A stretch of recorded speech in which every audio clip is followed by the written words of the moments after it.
किसान का एकता। बहुत समय पहले की बात है। एक छोटे से गांव में एक वृद्ध किसान हरिदास अपने 4 बेटों के साथ रहता था।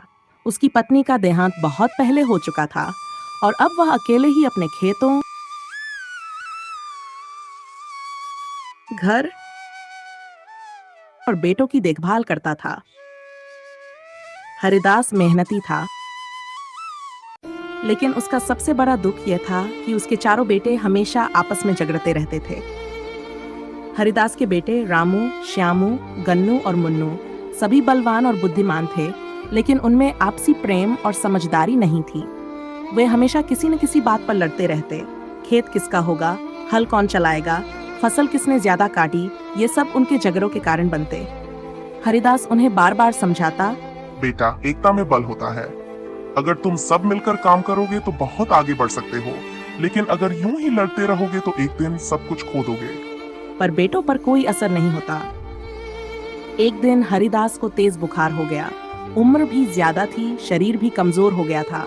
उसे लगा कि अब उसके जीवन का अंत निकट है। उसने तय किया कि वह अपने बेटों को एक आखिरी बार कुछ सिखाएगा, जिससे वे जीवन भर याद रखें कि एकता कितनी जरूरी है। हरिदास ने 4 बेटों को अपने पास बुलाया। बेटों को लगा कि पिता कुछ जरूरी बात करने वाले हैं, इसलिए वे चुपचाप बैठ गए। हरिदास ने 4 लकड़ियां मंगवाई और उन्हें एक मजबूत रस्सी से बांधकर एक गट्ठी बनाई। फिर उसने सबसे बड़े बेटे रामू से कहा, इसे तोड़ो। रामू ने पूरी ताकत लगा दी, लेकिन लकड़ियों की गट्ठी नहीं टूटी। फिर श्यामू ने कोशिश की, फिर गन्नू और अंत में मुन्नू, पर कोई भी उस बंधी हुई गट्ठी को नहीं तोड़ सका। हरिदास मुस्कुराया और फिर उसने वह गट्ठी खोल दी और लकड़ियां अलग अलग कर दी। अब उसने कहा, अब एक एक करके तोड़ो। इस बार 4 बेटों ने एक एक लकड़ी को बड़ी आसानी से तोड़ दिया। हरिदास ने गंभीर स्वर में कहा, देखा, जब लकड़ियां एक साथ बंधी थीं, तब तुम में से कोई भी उन्हें नहीं तोड़ सका, लेकिन जब वे अलग हुईं, तो आसानी से टूट गई। ठीक यही बात तुम्हारे जीवन पर भी लागू होती है। अगर तुम सब एक साथ रहोगे तो कोई भी तुम्हें हरा नहीं सकेगा, पर अगर आपस में ही लड़ते रहोगे तो दूसरों के लिए आसान होगा तुम्हें नुकसान पहुंचाना। 4 बेटे शर्मिंदा हो गए। रामू ने कहा, पिताजी, हमें माफ कर दीजिए, हम आपकी बात नहीं समझ पाए। अब से हम कभी नहीं लड़ेंगे और मिलकर काम करेंगे। बाकी तीनों बेटों ने भी सिर झुकाकर माफी मांगी और आपसी एकता का वादा किया। हरिदास की आंखों में आंसू आ गए। ये आंसू खुशी के थे। उसने अपने बेटों को गले लगाया और आशीर्वाद दिया। रामू हल चलाता,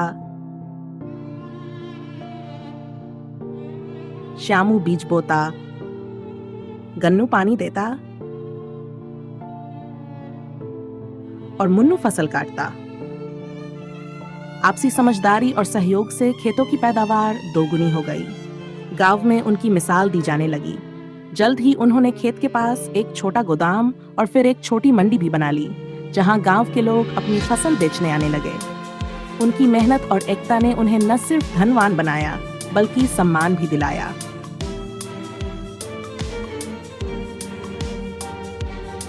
गांव के बाकी लोग, जो पहले आपसी ईर्ष्या और झगड़ों में समय गंवाते थे, उन्होंने भी हरिदास और उसके बेटों से प्रेरणा ली। गांव में शांति और भाईचारे का माहौल बनने लगा।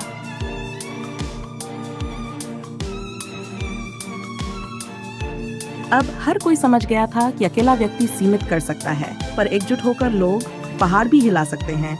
हरिदास ने अपनी अंतिम सांसें शांति से लीं। वह जानता था कि उसके बेटों ने उसकी सीख को अपना लिया है और अब वे एक साथ हैं। मरते वक्त वह मुस्कुरा रहा था, क्योंकि एक किसान का सबसे बड़ा सपना, अपनी संतान को एकजुट देखना, पूरा हो गया था। शिक्षा, एकता में बल है। जब हम मिलजुल कर रहते हैं तो कोई भी मुश्किल हमें नहीं हरा सकती। परिवार हो, समाज हो या देश, यदि हम एकजुट हैं तो बड़ी से बड़ी कठिनाई को भी पार कर सकते हैं।